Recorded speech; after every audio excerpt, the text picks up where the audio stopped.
again in less than 2 weeks time, third time for this DBT to beneficiaries, various beneficiaries. Earlier in agriculture, you have conducted 2 programs and now in fisheries.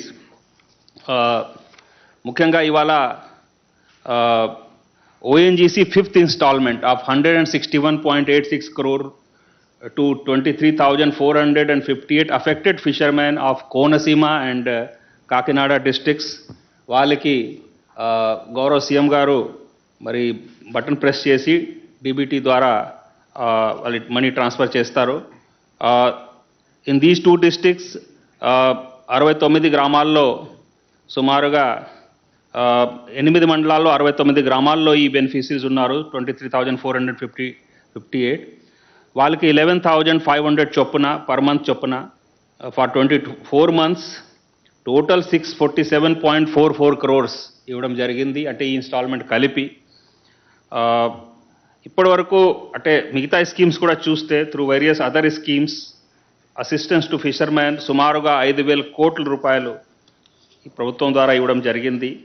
మరియు ముఖ్యంగా వైఎస్ఆర్ మత్స్యకార్ భరోసా, diesel subsidy, అదేవిధంగా ex gratia far death cases ఏమైనా ఉంటే GSPC, ONGC పరిహారం, ఎక్కువ రైతులకి విద్యుత్ subsidy, ఇదంతా కలిపి చూస్తే సుమారుగా 5,000 కోట్ల రూపాయలు 3,46,292 రఫ్లీ 3,50,000 ఫార్మర్స్కి ఇవ్వడం జరిగింది.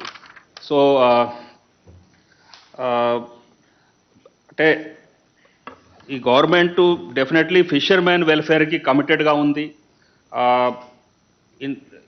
అదే కారణం వలన ఆంధ్రప్రదేశ్ మనందరికీ తెలుసు is first in aqua sector, అంటే top state in the whole country. We recently got one award also by Government of India where top state in fisheries they declared. We have a 30% production of the whole country and 35% export in aqua sector in whole country. So with this progressive policies of the government, these kind of achievements are there. With these words, so I once again welcome Honorable Chief Minister and Honorable Ministers and other dignitaries for the today's program. Sir, with your permission, now we have a very small AV of 2 minutes. We can play.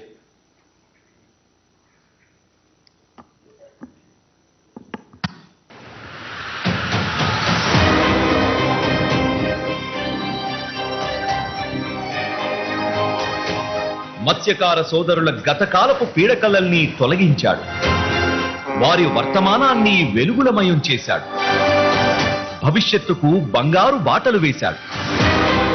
ఒకవైపు వారి సంక్షేమం చూస్తూనే మరోవైపు 4 పోర్ట్లు, 10 fishing హార్బర్లు, 6 fish landing సెంటర్లు వంటి వాటితో వారి తలరాతనే మారుస్తున్నాడు. దట్ ఈజ్ జగనన్న. మా ఫిషర్మెన్కి చాలా మా వెలుగులోకి వచ్చినట్టు ఉందండి. చీకటి నుంచి మా వెలుగులోకి వచ్చినదండి. జగనన్న గవర్నమెంట్ మాత్రం బ్రహ్మాండంగా పనిచేస్తుంది. ONGC పైప్ లైన్ ద్వారా నష్టపోతున్న ఆ మత్స్యకారులందరికీ కూడా ఎంత త్వరగా వీలైతే అంత త్వరగా వారికి అందరికీ తోడుగా ఉండాలి అనే భావనతో కార్యక్రమానికి శ్రీకారం చుడతా ఉన్నాం.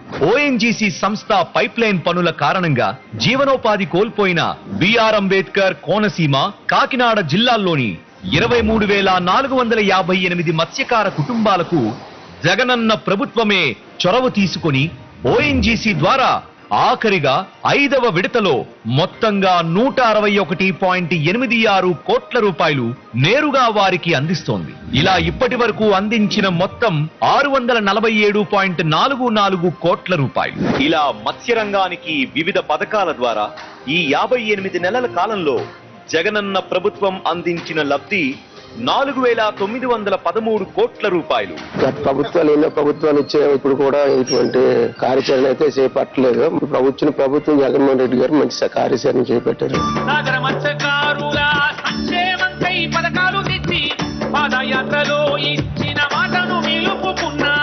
జగనన్న ఉండగా గంగపుత్రులకు పండుగ, ఉపాధి మెండుగా, భవితకు అండగా.